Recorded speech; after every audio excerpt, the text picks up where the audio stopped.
Welcome to Coffee with the Sarlos. We are your hosts of the show, Karen and Kelly Sarlo. Whether you're struggling with grief or you just need answers, we connect you with spirit to find relief, clarity, and direction in life. We can help you move forward.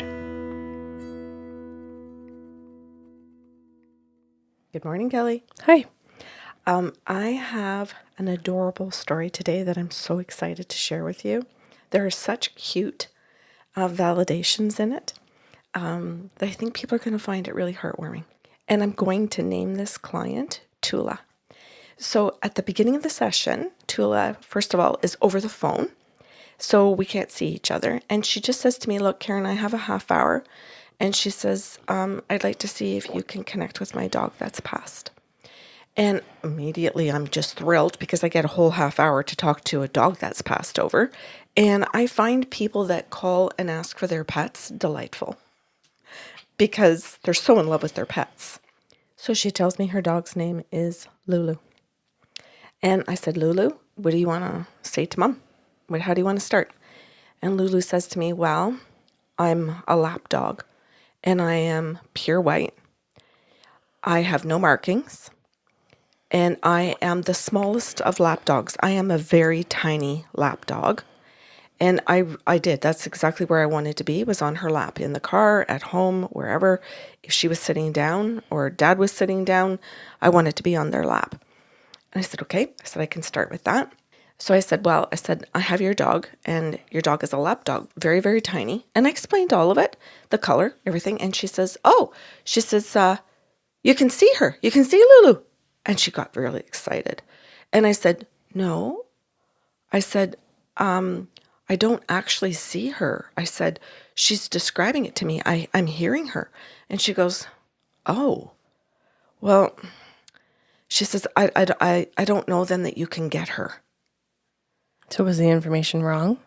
No, the information was correct. This is like math in elementary school all over again. Oh, you got the correct answer, but you didn't write it all down, so I don't trust that you can do it. Exactly. But I got the right answer. Talk about gaslighting somebody. Yeah. So anyway, so she says, Karen, I don't believe. She says that you've got my dog if you can't see my dog. Well, I guess you don't either then, lady. I guess you don't have your dog because you can't see her either. Oh. This logic is terrible. Yeah, it is.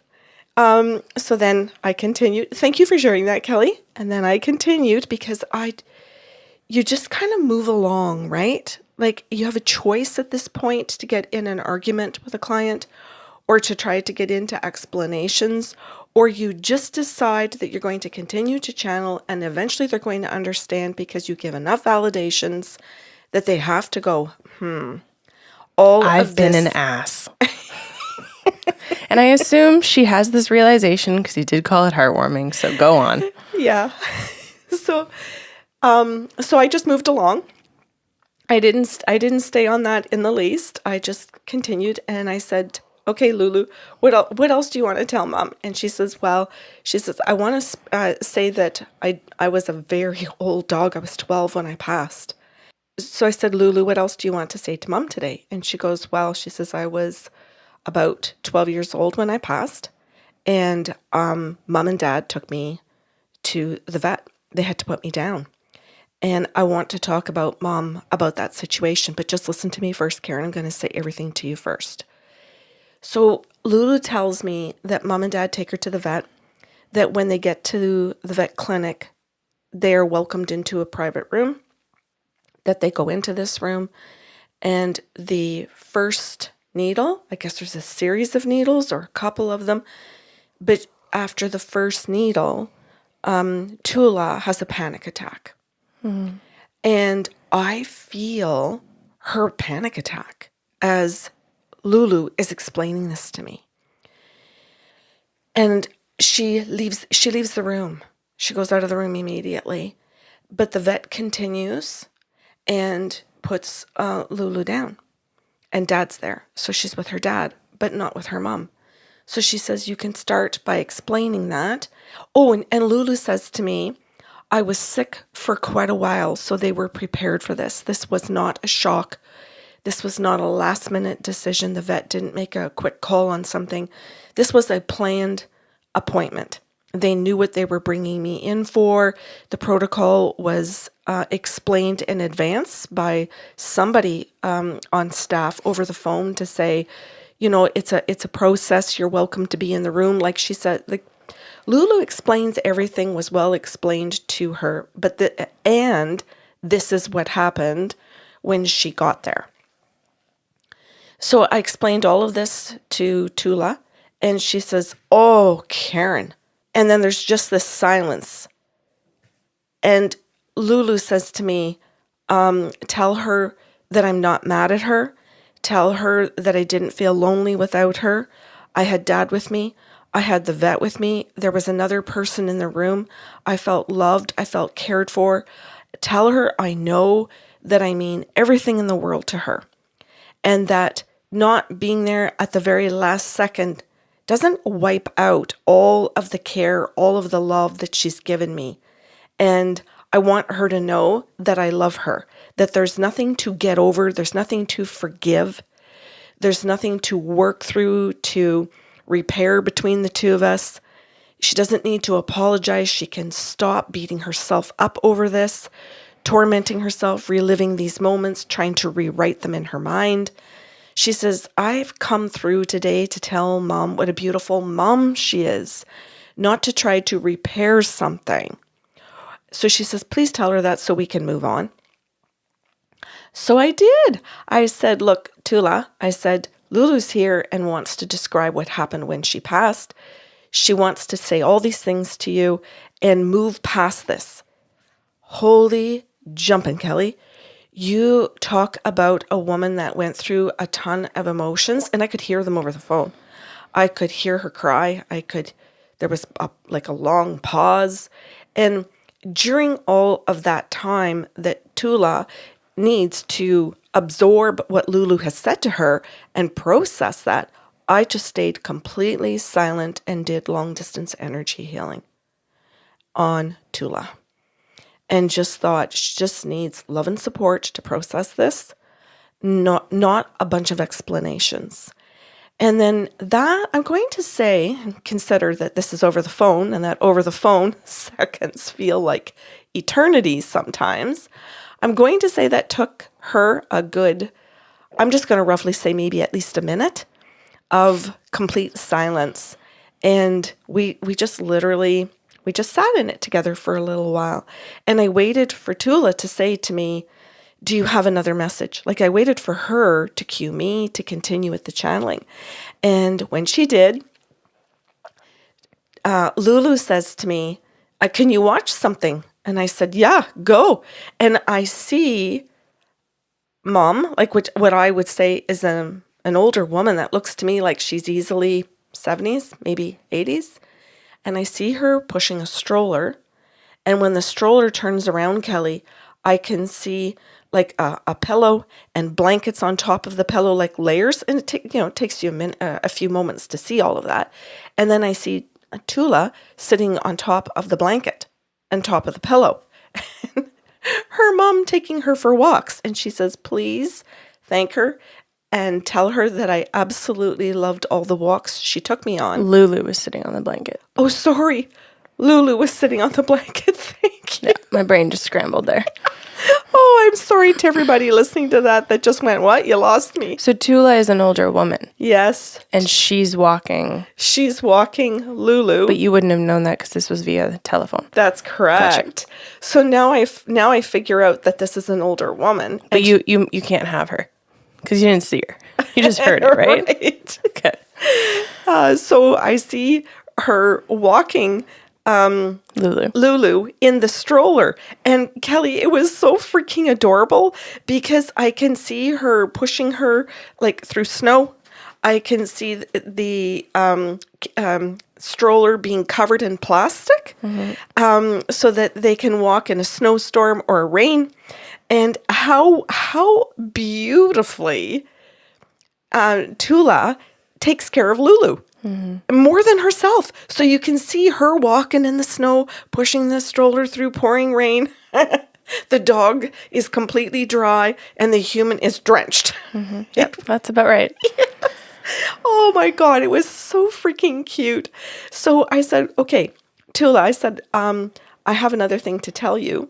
So I told her this, and then she said, Karen, that is spot on. And I said, well, I could see all of that. And she goes, oh, she says, you can see things now. Like this. And I said, yes, Tula. I said, we use all of the gifts. We use all of the senses. So I said, did you know earlier? Do you remember earlier when I told you I had your panic attack? And I described the sweating. I said that my heart was pounding. I said, do you remember when I described all of that? And she went, yeah, right. And I said, we use all of the senses. So if you want, I can point out senses to you. And I said, but intuitives, whether we're mediums, whether we're psychics or psychic mediums or whatever it is that we do, many of us have multiple gifts, not just one gift. And I said, and I would imagine for most intuitives that as you use a gift, I would imagine that other gifts come with it, like inner knowings, and it's not just based in one thing. We don't always pause to tell you which gift we're using because we don't want you to be distracted when some people have a very hard time even just absorbing the message. So then she says to me, well, thank you. She says, I do like hearing about when you see things. And I said, okay, I'll try to point out and say, see, when I see something. That's fine. I will do the best that I can for you. So then Lulu says to me, she walked with me in this stroller for probably 5 to 6 years. But I want to point out to you, Karen, that I couldn't go for walks because they were, she would go for like half an hour to an hour. I couldn't do that. But if you see me in our house, she says, I moved around the house. She says, I just couldn't do long distance because it would fatigue me. But I could easily take a little burst of energy and run up and down the stairs. Or I could walk around the house or run in the backyard.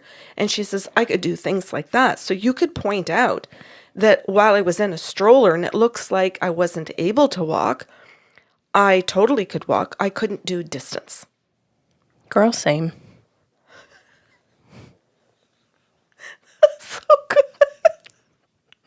I'm working on it, but I feel her. Yeah. Isn't that sweet? Mm-hmm. I absolutely loved how Tula would show me things, tell me things, like use all of the gifts. Lulu, to validate all these things so that Mom's stress could diminish, right? And then she shows me all these little blankets. And I'll say they were dog blankets because I see Lulu on the blankets. And then she shows me whatever blanket you ever had in your house becomes a dog blanket if you have a dog. So oh, that's cute, Kelly. Okay. And then she shows me Tula cutting up pieces of all the blankets. That's funny. Now that you've said every blanket becomes a dog blanket. Well, she shows me that she cuts off corners of blankets, just small little pieces. And then she shows me that she takes all these pieces and she buys like a larger, I'll call it just fabric, and she sews them on with a sewing machine. So I'm understanding that that's called a quilt, but I don't quilt and I don't sew. So somebody listening to this might go, you're wrong. That's not what that's called. Not the focus. Move on. The point is there's a beautiful mismatch of all of the dog blankets sewn together now. Yes. And that she's got this, but this blanket now is not the size of a dog blanket. I want to be very clear. It's the size of a human blanket. And Tula uses this blanket, and I see Tula using it when she sits down on a couch and they put a TV, and she sits and she puts the blanket on her to watch TV. But I see her husband sit beside her, but I don't see Tula take the blanket and put it on him. She tucks it. like she wraps herself in it. And sometimes she'll put it around her shoulders like a shawl and wrap the whole blanket around her. So you can see her wrapping herself in the blanket, and her husband sitting beside her, not under the blanket. This is important for later. So Lulu says to me, could you please tell her that one? And I said, absolutely. And oh my God, Kelly, the whole time that I get to hear and see and get all of these messages from Lulu, I'm just in love with Lulu. And I am totally laughing and just really enjoying the messages and what I'm seeing. And the relationship between them is freaking full of love and adorable. So I told Tula this, and she was just over the moon. She was absolutely thrilled. And I said, Tula, do you understand what this means? Like, can you wrap your head around the fact that she's with you, that she's trying to validate I'm in the house with you? Oh, what? And she says, oh, no. She says, I just thought that maybe she was far away and watching it like on a TV. And I said, so you believe that your dog is far, far away, like maybe on another planet or something? And she goes, yeah. She says, and I said, so you just think she's watching you like on a TV screen or a computer? And she goes, mm-hmm. And I said, and what I'm trying to say to you is that Lulu is with you. We're trying to validate that she's right there. She's trying to give you like solid pieces of information to say you're wrapping yourself in this blanket. She's describing what the blanket is made out of, the size of it. She's trying to say, I'm with you. Her spirit is with you. That soul is with you. And she goes, I never would have got that. I never would have got that, Karen. She says, I have to think about that. I feel like most people don't actually spend a lot of time thinking about or contemplating what they believe love is. Mm-hmm. Because, you know, what you're talking about between Lulu and Tula is not that different from a long distance relationship. Mm-hmm. You know, and I think about the fact that if she really does think that Lulu is on a different planet, let's say, but she is watching Tula's life like she's tuned in to a TV channel, then the intention that Lulu has had is to spend her time tuning in to Tula. Mm-hmm. And that in and of itself is an incredible act of love to say, this is where I want to put my focus. This is where I want to put my energy. This is what I want to be in the know of. Mm-hmm. The same way when I was away at university, you would call, you know, twice a day to check in and say, hey, how was your test? Hey, what are you doing at home tonight? Hey, what's your evening look like? Like that is an act. And when I say an act, a choice to love, right? Mm-hmm. To be in love with someone and witness their life, even if you can't, ironically, I didn't see where this was going, even if you can't physically see what's happening, mm-hmm. you're making the choice to tune in, mm-hmm. right? And though there is physical distance in that situation, we would still say, my mom is with me. My mom is witnessing my life because the choice to tune in, to be in the know, is there. Mm-hmm. And yet most people just focus on the physical distance or the feeling of separation. Mm-hmm.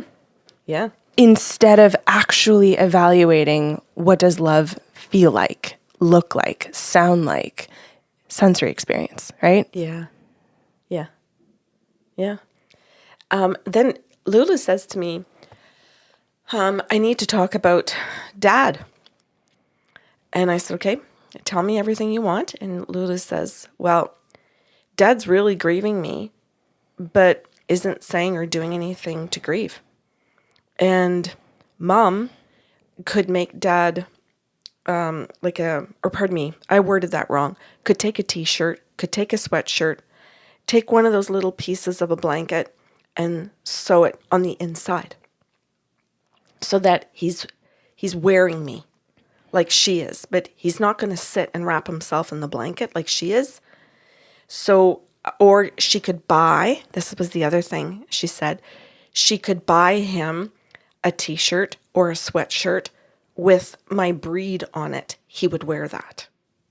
And it could even say my name, like just small in the corner, like not like Lulu, like big letters, but just really tiny. And he would love it. Or a little tag on the back or something. So I told Tula that. I said, okay, Lulu is suggesting something to help your husband move through his own grief. And so I told her, and she said, oh, Karen, she said, tell Lulu I'm so grateful for this because I absolutely could do that. And she's nailed it because ever since he's retired, all he wears is t-shirts and sweatshirts. He wears t-shirts in the summer and he wears t-shirts under the sweatshirts in the winter. And she goes, so I could easily get those things for him with the breed on the shirt. I could embroider a little tiny, her name on it. I could make tags to put at the bottom or tuck at the bottom or even put it on the outside, and just put the breed on it, like in the bottom corner. And she says he would love something like that. She says, tell her thank you so much for helping me help him because I don't know how to help him. For anyone who's listening to this and is like, oh, that's amazing, and I don't know how to sew or anything, like all of this stuff is possible on Etsy. Oh, All of this is possible with a local like maker, whether it's Cricut or a seamstress, right? Who actually does sew and embroider. These are really common, thoughtful gifts nowadays. Then Lulu shifts, and I get to see this woman going to bed at night, and I get to see that she takes the blanket and she puts the blanket on her side of the bed, and I see stuffed toys in the bed. Oh my God. Yes, Kelly, I see dog toys in the bed. And Lulu says, you have to be specific about this. Really? I feel like that was specific enough. She says they're not the squeaky ones. And I'm like, what? And she goes, oh no, this has to be specific. She says, I want you to say that there are no squeaky toys in the bed. That's a thing. And I'm like, what do you mean? And Lulu says, oh, it's a thing. She wanted to bring all the toys into bed, but when her husband would roll over, he'd roll over on a squeaky toy and wake up. Okay. I'm going to say something, and I'm saying this from the most loving place in my heart. Tula, you also need therapy. Oh, yeah. This is what you're doing are beautiful tributes and intentional ways of incorporating your deceased dog. And this is complicated grief. Yes. And there's another word for it, and I just read it, and I can't remember what the term is, but it's a form of grief that is not recognized by society, right? Where grief happens to us, loss happens to us, but it's not a socially acceptable kind of thing to grieve for a long period of time. Yeah. And so your grief is kind of left not witnessed, and we don't know what to do with it, and we can adapt to life, but at the same time, the grief isn't really going anywhere. And I would highly recommend for anyone who is resonating with this to also consider therapy to process the grief. Not to say, never to say there's something wrong with you, to say you need help processing something. So Lulu shows me where she brings all the toys into the bed and where the husband is angry because they're waking him up, and he tells her that she has to remove the squeaky toys. So that was a very generous compromise. So you can see where she has some of the stuffed toys in the bed. And Lulu says, point this out, please. So I did. I told her this one. And she said, this is another one that you can see. You see this, right? And you can see where she still wants me to be able to see things. So I confirmed and I said, correct. And I said, but Lulu is also talking to me. She's explaining things and I'm also listening to her. And there has to be some degree of inner knowing for me to be able to put all of these messages together, to be able to process them for you so that they make sense and they're not just a garbled mess. And she goes, oh, okay. So I said, it's just like being in regular life. You have to use all of your senses in order to process things in your brain. And Kelly, you already gave the message about therapy, so I will just say that the spirit guides came in and told her the same thing that you did, but I'll leave it at that. Oh, there's a really big block, right? Like if I tell you a story about something that happened in my life and you say, well, that's nice, but I need to see what you're talking about. I need you to show me what happened. you're over-privileging a sensory experience to say, I can't trust information if I can't see it. Mm-hmm. And that's not how life works. That's right. And then Lulu says, okay, this is the last message. We're out of time. She says, and I want to get this one in. She shows me a journal. And on the front of the journal, it's all dogs. And she says, this is Mom's journal. And she opens the journal and she says, look at what she writes at the top of the journal. And I see, I love you and I miss you. And I'm like, oh, okay. And she says, and then she flips, Lulu flips every page so that I can see I love you and I miss you. And then I see writing on the page and I say to Lulu, what's in the rest of the page? And she goes, just her day. And I went, oh, okay. And she goes, so it's a journal like of her day.